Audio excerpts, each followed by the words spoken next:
ეთერშია რადიო ჯორჯიან ტაიმსის მთავარი სტრიმი გურამ მელქაძესთან ერთად.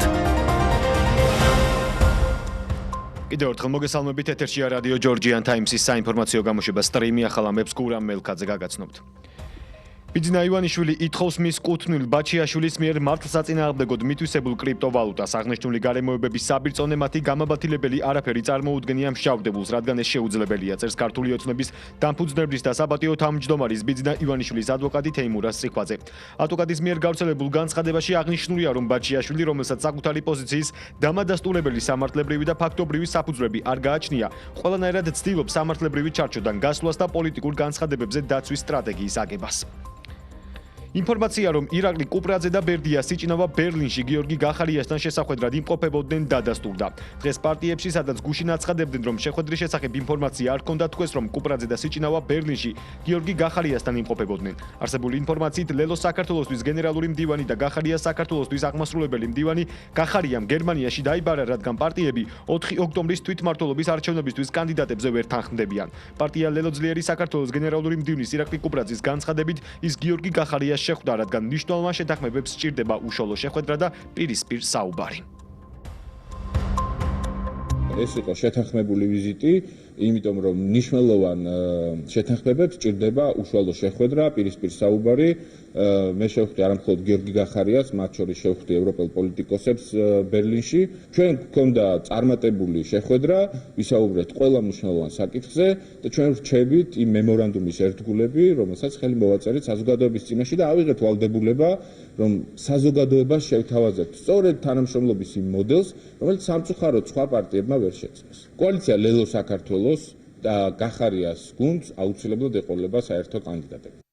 შეხვედრა შედგა ბუნებრივია, ეს არის სამუშაო პროცესი. ძალიან მალე, უკვე სულ რაღაც რამდენიმე დღეში ჩვენო კანდიდატების შესახებ გადაწყვეტილება საჯაროდ უნდა გამოვაცხადოთ. ახლა რატომ არის გასაკვირი, რომ ორი პარტიის აღმასრულებელი მდივანი და გენერალური მდივანი ხდება პარტიის დამფუძნებელს. რაღაც სენსაციური არაფერია, გიდასტურებთ, რომ ირაკლი კუპრაძე და ბერდია სიჭინავა ნამდვილად იმყოფებოდნენ ბერლინში, სწორედ ამ საკითხების განსახილველად გიორგი გახარიასთან. ჩვენ გვეყოლება საერთო კანდიდატი, კი ბატონო, ამას გასტურებ. ჩემი ვერსია როგორც თავიდან იყო ცნობილი განხილება დღემდე და რეალურად რადიკალებს აქვთ ნულოვანი შანსი თვითმმართველობის არჩევნებზე და ეს მათაც ძალიან კარგად იციან, რამე თუ ვერც შეთანხმდნენ საერთო კანდიდატებზე იმისთვის, რომ საპირწონედ ქართული ოცნების კანდიდატებს დაუყენონ, იკრიბებიან უცხოეთში, სურვილი აქვთ, რომ იმჟელონ ამ საკითხებზე და ვინ გიორგი გახარია, რომელიც გაქცევით და ღალატით არის ცნობილი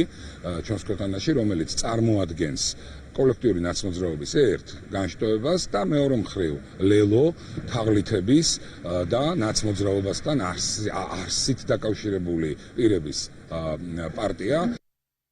ქვეყნის გარეთ გააწყვილების მაძიებლები არიან ოპოზიციაში, პრაქტიკულად დესტრუქციული ოპოზიციის მთელი შემადგენლობა და ისინი შიგნით ვერც იგეგმებიან, ვერც გააწყვილებას ვერ ღებულობენ და ამისათვის ყოველთვის გარბიან სადღაც გარეთ, მაგრამ საიდანაც არ უნდა ჩამოიტანონ. ვისი დაკვეთილიც არ უნდა იყოს ეს დავალება, საზოგადოება ღებულობს გააწყვილებას. განაჩენი პოლიტიკური მათი გადაუვალია და ასევე გარდაუვალია შედეგი, რომ მართველი გუნდი დიდი უპირატესობით გაიმარჯვებს სამართლებრივს. მეორე დღეა პოლიტიკურ სპექტრში განხილვის თემა ერთიანი ნეიტრალური საქართველოს ინიციატივა. საზოგადოებრივი მოძრაობა მოუწოდებს ხელისუფლებას თვითმმართველობის არჩევნებთან ერთად ჩაატაროს პლებისციტი და გაიგოს რეალურად რა არის ხალხის დაკვეთა. ოპოზიციის ნაწილი იზიარებს ბრიუსელის პირობას და აცხადებს, რომ კანონების შინაარსი ფუნდამენტურ აცდენაშია ევროპულ კავშირთან. განსხვავებულია შეფასებები მმართველ გუნდში. საქართველოს ევროატლანტიკური კურსი განსაზღვრულია საქართველოს კონსტიტუციით, რომლის ერთ-ერთი მთავარი ავტორი, რა თქმა უნდა, მოქმედი საქართველოს პრემიერ-მინისტრი ირაკლი კობახიძეა და საქართველოს აქვს კურსი, რომელიც არ არჩეულა 1 ან 2 წლის განმავლობაში. სამწუხაროდ ახლა ვხედავთ, რომ ევროატლანტიკურ სტრუქტურებში, როგორც არის მაგალითად ევროკავშირი, საერთოდ აღარ არის დასახიც კი ევროპულობისა და იმ იდეალებისა, რომლის გარშემო შეიქმნა ევროკავშირი. ევროკავშირი ხედავთ, რომ პირდაპირ არის გავლენის ქვეშ ბიუროკრატიის უდიდესი ნაწილი და გადაწყვეტილებების მიღება ზუსტადაც რომ იმ გლობალური ძალების დაკვეთით, რომლებსაც აქვს უდიდესი გავლენა და რომელსაც Deep State თუ გლობალურ ომის პარტიას უწოდებთ ქართულ ხალხს არჩევანი გაკეთებული აქვს და ნებისმიერი განცხადება, რომელიც კეთდება, რომ დააყენებს ერთმანეთთან საპირისპირო მხარეს ევროპა და ევროკულობა თუ ევროკავშირი და მეორე მხარეს რომელიმე კანონი, რომლის არსებობა ჩვენი ქვეყნის იდენტობისთვის არის უმნიშვნელოვანესი, უკვე აპრიორში ჩანასახშივე არის ერთი დიდი ბლეფი და მიზნად ისახავს მათ შორის განსაკუთრებითაც კი ჩვენ ქვეყანაზე ზეწოლის განხორციელება. Თუმაც არის რომ მათივე დაკვეთილი კვლევებითაც კი დობა ევროპული სტრუქტურების მიმართ უფრო და უფრო ჩვენ არ შევყვებით ამ პროპაგანდისტულ ნარატივში ქართულ ოცნებას და ვისაუბრებთ ხალხის რეალურ საჭიროებას. მადლობა. გამჭვირვალობა არის, რა თქმა უნდა, ევროპული ღირებულება. ეს არის დემოკრატიის ერთ-ერთი ნაწილი, მაგრამ ისეთ ქვეყნებში, სადაც არსებობს თავისუფალი და სამართლიანი სასამართლო. ანუ ჩვენი გზა და ჩვენი არჩევანი, რა თქმა უნდა, ყოველთვის იქნება ოჯახური ღირებულებების პატივისცემა, მაგრამ ამავე დროს ადამიანის უფლებების პატივისცემა. ის რომ ევროკავშირი თითქოს საქართველოსგან ოჯახური ღირებულებების კანონის გაუქმებას ითხოვს, ეს რა თქმა უნდა არ არის სიმართლე. ამ გამჭვირვალობამ შეიძლება რეალური ინფორმაცია მიაწოდოს საქართველოს მოქალაქეებს, რომ ევროკავშირის ანუ ევროპელთა ფული სინამდვილეში არა სამოქალაქო ინტერესებისთვის იხარჯება, არამედ იხარჯება ათასგვარი რევოლუციური განწყობების შექმნისათვის. ოფიციალურ დოკუმენტაციაში არც გამჭვირვალობა არ ითვლება ევროკავშირისთვის ცუდ რამედ და თავის ქვეყნებში ამას აკეთებენ და არც LGBT ქორწინება არ ითვლება ევროკავშირში დაახლოების გზაზე ოფიციალურ მოთხოვნად. მაგრამ ეს, ასე ვთქვათ, არაოფიციალური მაგრამ სინამდვილეში რეალური მოთხოვნა, რომ მთელი სიმწვავით დგას მათ დღის წესრიგში, ეს ფაქტია. არ გვინდა რომ ეს იდეოლოგია იყოს დომინანტი იდეოლოგია ჩვენ ქვეყანაში. ჩვენ რა თქმა უნდა არ ვფიქრობთ, რომ კონკრეტული, ასე ვთქვათ, მოცემულობები, სირთულეები, რომელიც დღეს არის, ამას რეალურად სტრატეგიული კურსის შეცვლა უნდა მოყვეს. თუმცა ვიმეორებ და ვამბობთ კიდევაც ხშირად, რომ თვითონ ევროკავშირი არის გარკვეული, ასე ვთქვათ, ჩამოუყალიბლობების პირობებში, როდესაც მან არ იცის თუ რეალურად როგორ განახორციელოს ევროკავშირის გაფართოების შემდგომი პოლიტიკა, მათ შორის საქართველოსთან მიმართებაში. პარტია ქართული ოცნების აჭარის რეგიონული ორგანიზაციის ხელმძღვანელმა სულხან თამაზაშვილმა ადგილობრივ მხარდამჭერებს ქალაქ ბათუმის მერობის კანდიდატი გიორგი ცინცაძე წარუდგინა. პარტიის რეგიონული ხელმძღვანელის განცხადებით გიორგი ცინცაძე არის პროფესიონალი და კეთილსინდისიერი ადამიანი, რომელიც მაქსიმუმს გააკეთებს ქალაქის კიდევ უფრო მეტად განვითარებისთვის. გიორგი ცინცაძეს აქვს საჯარო სექტორში მუშაობის მრავალწლიანი გამოცდილება, ის გახლდათ აჭარის მთავრობის აპარატის უფროსი. ასევე წლების განმავლობაში მნიშვნელოვან თანამდებობებს იკავებდა საქართველოს დაზვერვის სამსახურში და საგარეო საქმეთა სამინისტროში. პროკურატურის ინფორმაციით ლევან ჯანგველაძის შეკვეთით მკვლელობის საქმეზე დანაშაულთან შემხებლობაში მყოფი სხვა პირების დადგენის და გამოვლენის მიზნით გამოძიება გრძელდება. როგორც უწყება აღნიშნავს ძმებ დავით და გიორგი მიქაძეებს ბიზნეს საქმიანობასთან დაკავშირებით გარკვეული სახის უთანხმოება და დაპირისპირება გააჩნდათ ლევან ჯანგველაძესთან და ამ უკანასკნელთან დაპირისპირებაში მყოფ სხვა პირთა შეკვეთით დაგეგმეს ლევან ჯანგველაძის განზრახ მკვლელობის ორგანიზება. როგორც ცნობილია, საქართველოს პროკურატურამ ლევან ჯანგველაძის შეკვეთით დაანგარებით განზრახ მკვლელობის ორგანიზების განზრახ მკვლელობის მცდელობის ჯგუფურად ცეცხლსასროლი იარაღის მართლსაწინააღმდეგო შეძენა შენახვა გასაღების დანაშაულის დაფარვისა და სრულ ინფორმაციის მიწოდების ფაქტებზე 5 პირს ბრალდება წარუდგინა. კახეთის პოლიციამ განზრახ მკვლელობის ფაქტი ცხელკვალზე გახსნა, დაკავებულია ერთი პირი, ინფორმაცია შინაგან საქმეთა სამინისტრო ავრცელებს. შინაგან საქმეთა სამინისტროს კახეთის პოლიციის დეპარტამენტის თანამშრომლებმა ცხელკვალზე ჩატარებული ოპერატიულ სამძებრო ღონისძიებებისა და საგამოძიებო მოქმედებების შედეგად განზრახ მკვლელობის ბრალდებით 2004 წელს დაბადებული წარსულში ნასამართლები ეგუ დააკავეს. გამოძიებით დადგინდა, რომ საგარეჯოს მუნიციპალიტეტის სოფელ იორმუხანლოში ბრალდებულმა წარსულში არსებული კონფლიქტის ნიადაგზე მომხდარი ურთიერთშელაპარაკებისას 1999 წელს დაბადებულ ქლმუს ცივი იარაღის გამოყენებით გულმკერდის არეში სასიკვდილო ჭრილობები მიაყენა და შემთხვევის ადგილიდან მიიმალა. დაჭრილი ახალგაზრდა საავადმყოფოში მიყვანამდე გარდაიცვალა. დანაშაული 10-დან 15 წლამდე ვადით თავისუფლების აღკვეთას ითვალისწინებს.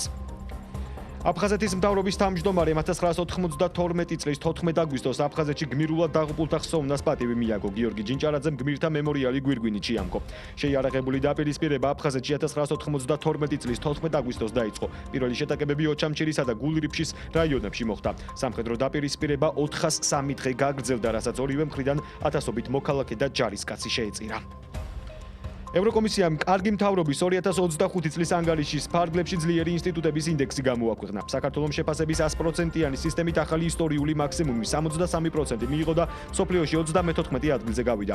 ინსტიტუციური სიძლიერით საქართველოს უსწრებს ევროკავშირის წევრობის ყველა კანდიდატ ქვეყანას, ევროკავშირის და ნატოს წევრ 13 სახელმწიფოს, პორტუგალიას, ხორვატიას, საბერძნეთს, სლოვაკეთს, უნგრეთს, ალბანეთს, ჩრდილოეთ მაკედონიას, მალტას, კვიპროს, ბულგარეთს, მონტენეგროს, რუმინეთსა და თურქეთს. მსოფლიოში სახელმწიფო მმართველობების ინსტიტუციური სიძლიერეთა შეფასება 4 კრიტერიუმით ფასდება: კოორდინაცია, მონაცემთა შესაძლებლობები, იმპლემენტაცია და ბიუროკრატიის ხარისხი. საქართველოს კოორდინაციის მიხედვით მსოფლიოში 24 ადგილზე გავიდა, ბიუროკრატიის ხარისხით კი 25 ადგილი ერგო.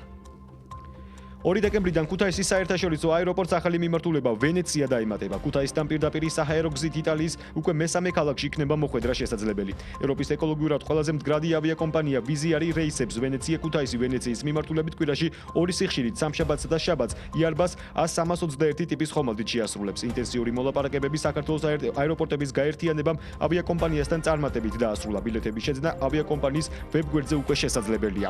ზაფხულის სანავიგაციო სეზონის დასაწყისში ვიზიარმა ქუთაისის საერთაშორისო აეროპორტში მადრიდისა და ჰამბურგის მიმართულებები აღადგინა, ხოლო ივნისიდან სრულიად ახალი ლიონის მიმართულებით დაიწყო კვირაში 2 სიხშირით პირდაპირ რეგულარული ავია რეისების შესრულება.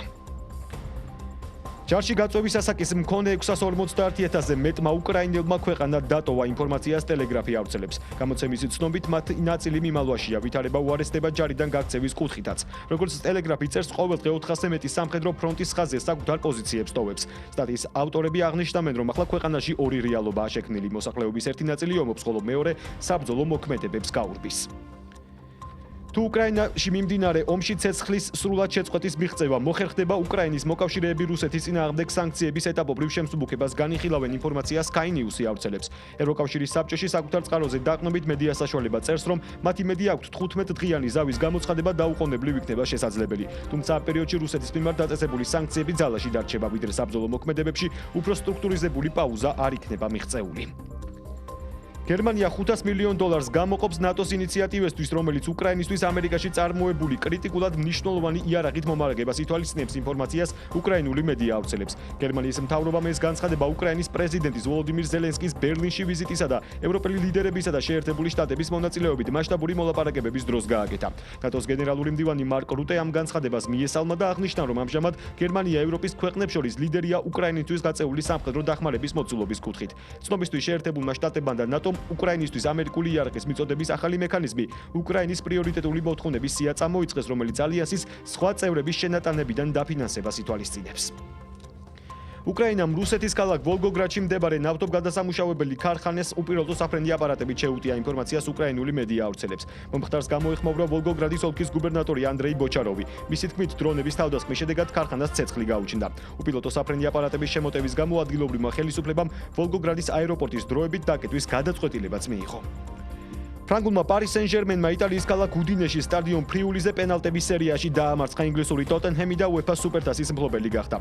მატჩის ძირითადი დრო ფრედ ანგარიშით 2-2 დასრულდა. Paris Saint-Germain-ის მხრიდან გოლები გაიტანეს ლიკან ინმა და გონსალო რამოშმა. ტოტენჰემიდან თავი გამოიჩინეს მიკი ვან დე ვენმა და კრისტიან რომერომ. პენალტების სერიაში უფრო ზუსტები პარიზელები აღმოჩნდნენ და ანგარიშით 4-3 გაიმარჯვეს. საქართველოს ნაკრების ვარსკვლავი ხვიჩა კვარაცხელია ძირითად შემადგენლობაში იყო და ის მეორე ტაიმში შეცვალეს. Paris Saint-Germain-მა ისტორიაში პირველად მოიპოვა UEFA სუპერთასი. გასულ სეზონში პარიზელები ასევე პირველად გახდნენ ჩემპიონთა ლიგის გამარჯვებულები, ხოლო ტოტენჰემმა 2024-25 წლების სეზონში ევროპის ლიგის მოგება მოახერხა. ეს ხო ამ დროისთვის განვითარებული სიახლეების ბოლო ინფორმაცია, მე სხვა დამრჩენია მომავალ შეხვედრამდე. დაგემშვიდობოთ, კარგად ბრძანდებოდეთ.